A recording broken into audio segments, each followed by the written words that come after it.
But when you get a minute, just go through some of these people because you start to find out how a lot of these names matter in this big tapestry that we call hip hop, especially in the music side. Especially if you look up Jazzy J and Def Jam. I'll just leave it at that. Just Google those two together and you'll be surprised about what you learn. I'm sorry, Ray. That's okay, not a problem.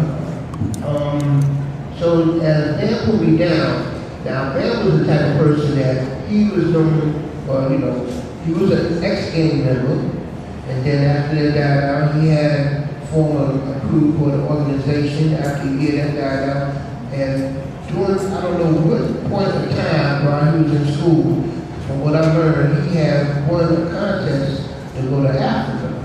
So as he won a contest to go to Africa, it was to influence him to change his legal name and got more inclined with the, the heritage what he saw out there, and got into DJing and formed the Zulu Nation. And he was formed the brothers and the sisters, Shaka Zulu Kings and Shaka Zulu Queens.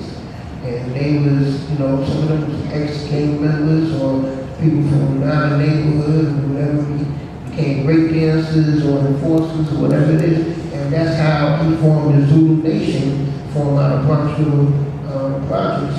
And it just kept on spreading all throughout the Bronx into other different parts of the city. So me being on the band during the time, Bam took time to show me the diversity of music.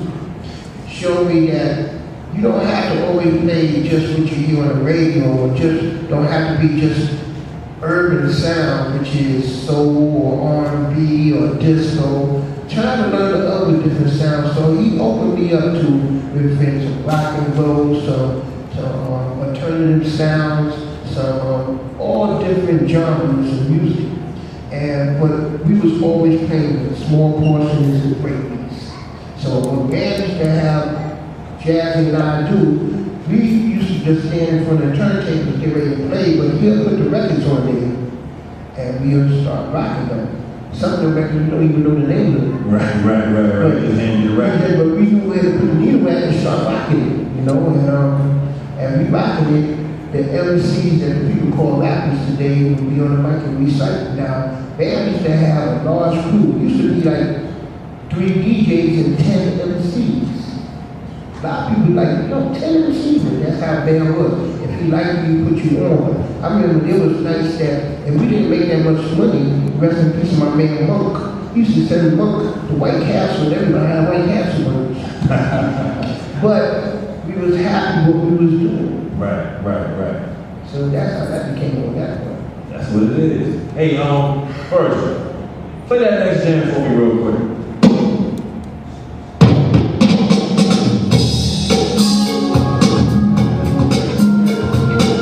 DC, like this is obviously kind of like DC. Y'all want to give it up for the South on the real quick. This is Chuck Brown.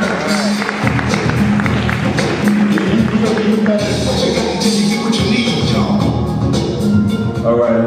Rest in peace to that brother. Rest in peace to that man right there. I had the honor to meet him some time ago, and he's a very genuine person that he believed what he touches or happen, and it seemed like everything he touched did happen. Yeah. And even before quote unquote the go-go sound, there was a lot of other music he made earlier that wasn't considered go-go, right. But it was that funk, soul, whatever you may consider it, that was just him. Right. Rest in peace to Chuck. Soul Service. Yeah. Yo, run the next one, please. Run real quick. Okay, we're gonna wait on you. Yeah. Y'all brothers gotta step it up, man. Well, I wanted to talk to you because we were talking earlier. Are you ready? You got it? Go ahead. Wrong one. Don't worry about it. Your team, y'all gotta get some teamwork over there. But what we was gonna play was Drop the Bomb by Chuck Funk. Oh, Drop the Bomb. Yeah.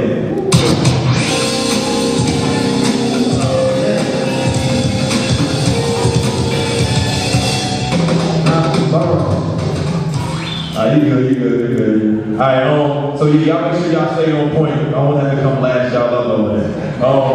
But now, I had these guys play these cuts because we were talking briefly before we came in about go-go. Right. And you were asking me some questions about how DC felt about the DJs utilizing go-go in their sets in a particular way. How did you guys view go-go music in New York? Once again, Van Mata. Van Mata, who we always call the master of records, was always being innovative and introducing different sounds to all of us as his DJs. So when we got to learn about Trouble Funk, EU, Rare Essence, Chuck Brown, and many other different groups, you know, we was taking certain portions of the record and just cutting it up from one to another. To us, that was like breakbeats. You know, or if we played Drop the Bomb, we played the whole entire thing and sing along with it and everybody jamming. But I want to ask you because I know how we embrace it. We wonder how the people in the world of go-go as well as DC felt how we embrace it to us as hip-hop. Right. Because, you know, you feel proud for what you make and you create, but we don't know how you see other people may take it or how the way you made it. Right. I can't speak for the go-go community. As a youngster, it was just, you know, funk. It was funk. You know, some people knew it as go-go. When I heard people like DJ Cash Money from Philly cut up Pump Me Up on the record he made, it was just like, yo, he's just cutting up the break. It was just hot, you know. I didn't feel as if it was anything wrong. I just thought it was hip hop when he did it, you know. Right. Yeah. Right. And just like they're like, okay, the record by Bob James, Take It to the Mighty Rock, which is a jazz record. Right. You know, or this record called Juju Man by I forgot the name of the group, which is also a jazz record. We used to cut these records up, but they was great beats to us. Right. You know, and we were just learning how to keep it on the flow while the MC would recite over it. What are some of your favorite go-go breaks? Oh man. Make sure y'all pay attention because, you know, he about to drop it on you. Get ready. Knock them out. Knock 'em out, Sugar Ray? Yeah. That's EU. And the flip side of that, of course, Pump Me Up. Trouble Funk. What was that other record by Chuck Brown besides? It was another record by Chuck Brown, another go-go record. It was early go-go records. There's quite a few of them that we were just cutting up that was favorite to us. But we never do it as go-go. We just do it as the jam. Right. As the breakbeat, the jam. And we embrace it. Hey, you ready, man? Drop that one on.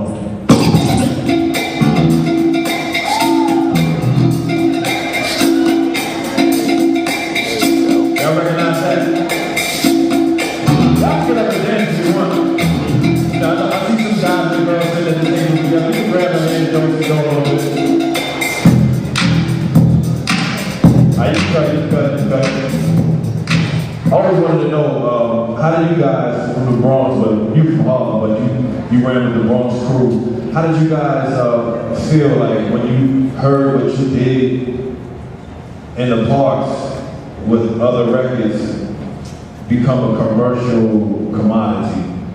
The first time I heard that record, it used to be a ballroom in Harlem that got closed down. It was called the Renaissance on 138th and 7th Avenue. There was my man, Willie Gummins, and he had a group of the Rolls Royce movement. During the early hip-hop culture, he used to always charge $1 from 7 p.m. to midnight to come and party during the week. He said, yo, come and spend $1 and come do the freak dance, because that was the name of the dance at the time. The freak dance was spent. So here it is, man, we in there having fun and everything, and he had Eminem perform one night, and here it is, Powwow, one of the MCs of the Social Force was on the mic, and Bam threw that record on, and everybody started listening to it and everything, and everybody turned around looking at Powwow like this. And the rhyme is not me. Meanwhile, the hip is just going and going and going. Right, so it was like amazing to us because that's the first time we actually heard somebody rhyming on there. Now, we heard rhymes on other different records before, but we were not considering that fully like we heard Sugar Hill Gang, you know. So we was like amazed, like, yo, what's going on here? And then right after that, you had a wave of other different people start coming on. Right, so from that point, the industry of hip-hop records was born. And from that also, I would say hip-hop radio was born. Yes. Rest in peace, my man, Super Rock and Mr. Magic. Super Rock. Make some noise for Mr. Magic. In 1980, there was a station, an independent station in New York called WHBI 105.9, where hip-hop radio was born. Mr. Magic used to pay for airtime. He used to work at this electronic shop called AST that used to be in the block of Chambers Street to the move of 6th Avenue. And he must have convinced the people because Magic was a DJ from Brooklyn, and he used to call himself DJ Lucky. But he had a distinctive voice. So he encouraged the guys to go ahead and start spending some money for advertising. So he went to the independent station at the time. WHBI, now, the antenna HBI used to be out from Newark, New Jersey, but a lot of people did not know that the studio used to be in the basement of 80 Riverside Drive of a tenement building. And that's like Upper West Side. Okay. Upper West Side. And that's where everybody was programming from there. So Magic was programming from there. He was on Saturday, Sunday morning from 2 a.m. to 4. And he was introducing all the hip-hop records that was coming out. That was coming from Sugar Hill, from Enjoy, from other independent labels that, just believed that there was a wave going on. So how did that translate to you becoming the cool DJ Red Alert on 98.7 Kiss? How did that happen? During the time, which was later on after the creation of Magic, Bam had always, like I said, was a bunch of us, but he divided different groups. He divided one group, Lisa Lee, my man Anki C and Chubb, and they formed a Cosmic Force called Zulu Bulldog. Then we got signed to Tommy Boy. On the side of that, my cousin Jazzy and I, we had 5 guys named Jazzy 5. As a matter of fact, pause for 1 second. Yo, Virgil, run that joint right there, bro. Wow. You know I had that. I just started with the Jazzy 5. The ladies in the house. Come on, let me hear you say ah. Say ah. Come on.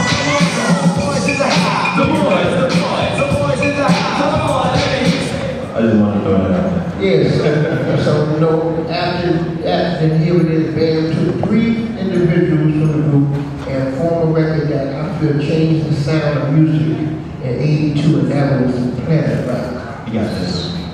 Yeah. You got that. Yeah, so after Planet Rock, that's when we went ahead and we moved from uptown, downtown. It was like hip-hop beat punk rock. We was hanging out in various places like the Grills, Dance Interior, we wound up in the Roxy. And then the program director from KISS FM took interest in what we were doing called WBLS picked up Mr. Magic and put him over there. Right. So KISS FM wanted to get somebody for the hip hop. So they came to Bam and said, Bam, we want to introduce what we have, the KISS FM master mixes. We want to apply the hip hop sound to the master mixes.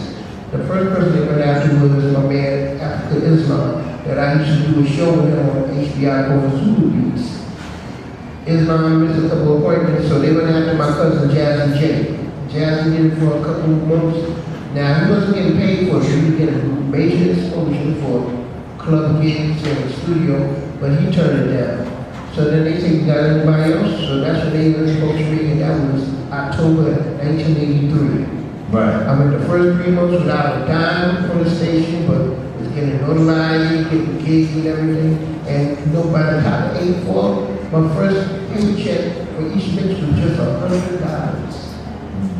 But I learned to utilize the station to broaden myself on the outside. I learned to brand myself for other different entities Right. of what I was doing. Right. How many people remember listening to Red Alert on Kiss FM in New York City? Make some noise. All right.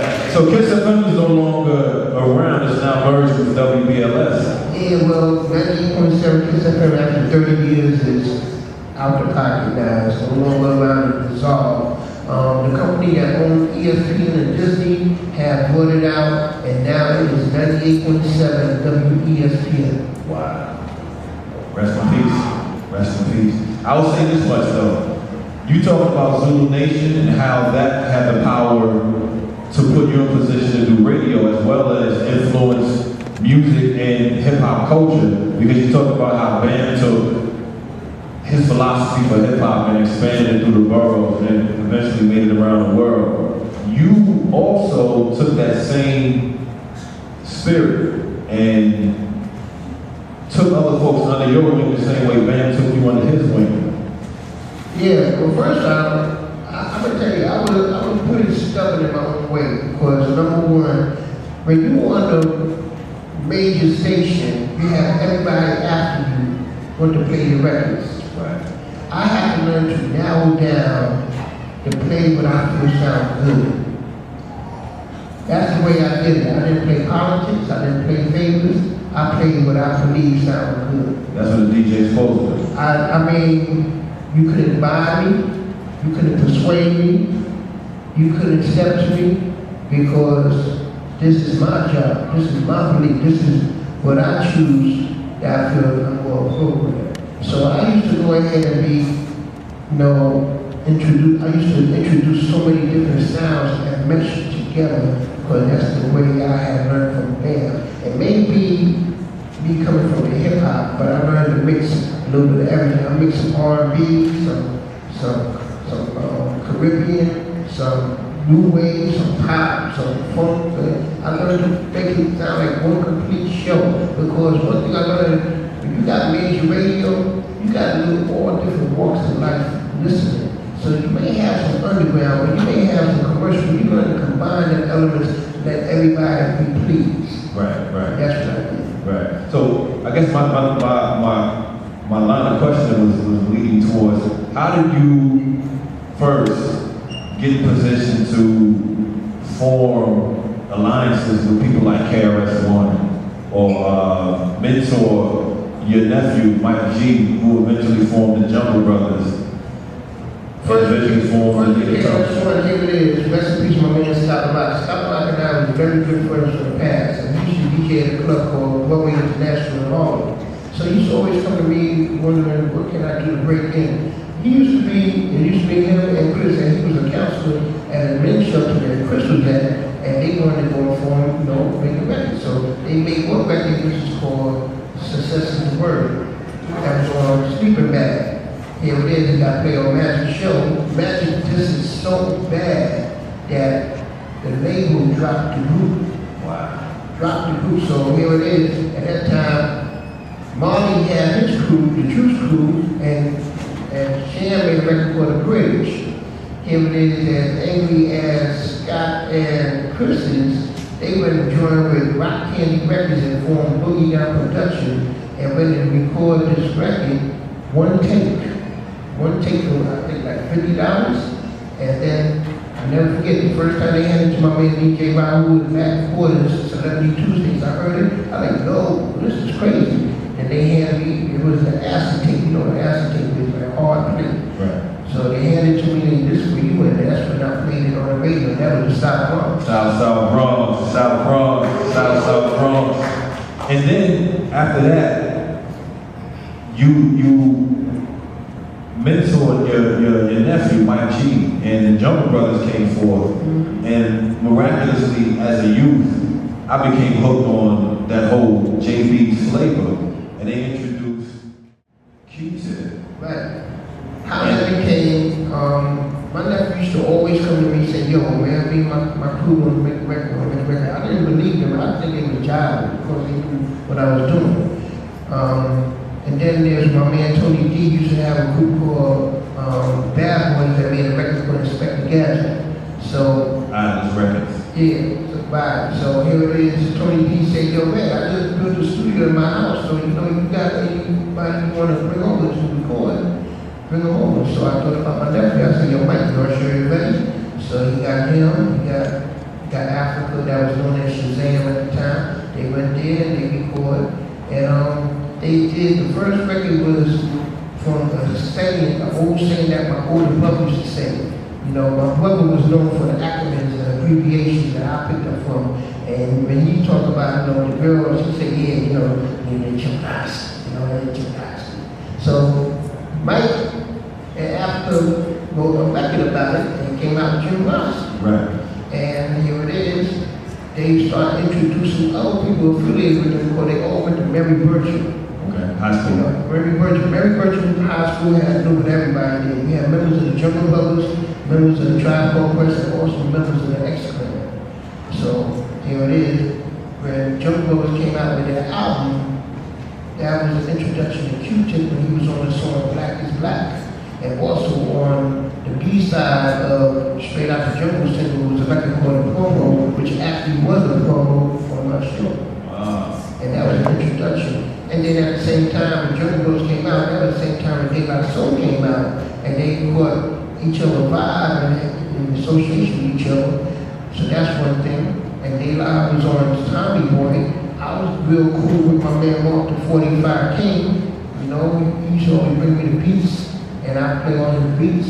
And he started introducing me different artists. He had like Kim Shabazz, Chill Rock G, Lati. And then here's a young lady he introduced me to that was joined on Tommy Boy Records, and I play her. That's Queen Latifah. Right. So now she get in bed with them. And then here it is when Jungle Brothers went overseas for the first time in '88. Here they come across the top MC at that time out there, Moni Love. Africa and Moni got involved with each other, and they said, you need to join this, and they brought her back, and they all meshed together. Native Tongue. Native Tongue. There we go. Make some noise for Native Tongue. I think you got a half a few minutes, but I want to make note that you were able to break all these acts on your radio show. And I guess one of our party conversations, I just want to get your thoughts on how important it is for a DJ to stick to his instincts and play what he thinks is great, and how that can affect history, because that's what happened. I always feel that number one, a DJ is like a Pied Piper. You play the right tunes, people will follow. You can learn to combine the elements of being entertaining and educate at the same time. Introduce. You can entertain the audience for what they like, for what they hear. You should educate them with what it is about, and then you introduce something that they never heard before. You learn to sandwich all that together. Grind it all in and make it one nice good meal. There we go. So what would you say your legacy, how do you see your legacy in hip hop? Because I can tell people all day long that I think you're one of the most important figures in hip hop culture. How do you see that? I think I take myself as being an important factor that utilize the media to introduce what we've been doing from in the past. Here it is, rest in peace once again, Mr. Magic. And at one time, him and I was rivals, you know, and, you know, I have a lot of respect for what he opened the door for me. You know, I mean, when you look at Mr. Magic now, that's like looking at Larry Bird and Magic Johnson, right? But then we had a lot of respect for each other, even to this day, people remember. Between KS1, MC Shan, Magic, and I, we all did a Sprite commercial. Right, I remember that. So that was love right there. But here it is, when he passed that torch to me, not directly, but indirectly, I learned to utilize it to present our culture, to let people embrace the sounds, the feel, and the vibe of what we believe in. There it is. Give it up for Red Alert. Wrap it up, I just want to know My last thing, top 5 records to rock any party.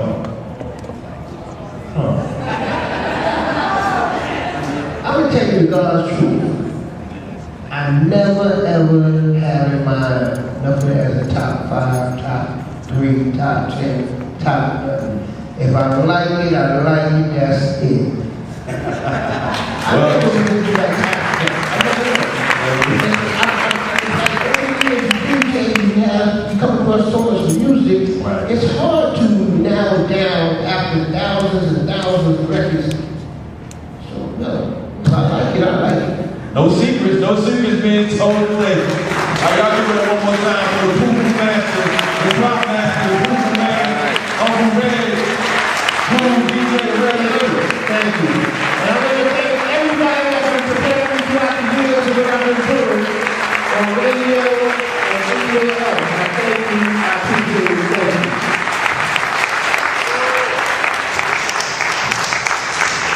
So let's keep those applause going because we're also recognizing Cool DJ Red Alert as a living legend this year.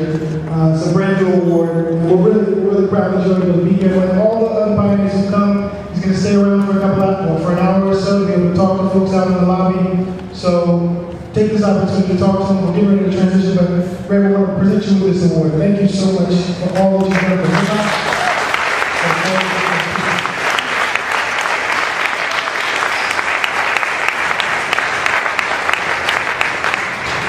I'd like to thank this organization for acknowledging me. When they told me, they called me to be a part of this, and I respect that they had Kurt last year, and I think I had Bam one time, right? No words. I said, and coming behind them, that's an honor. So I thank the organization. I want them to continue, and for all y'all that believe in what y'all been hearing, continue on with them. Thank you.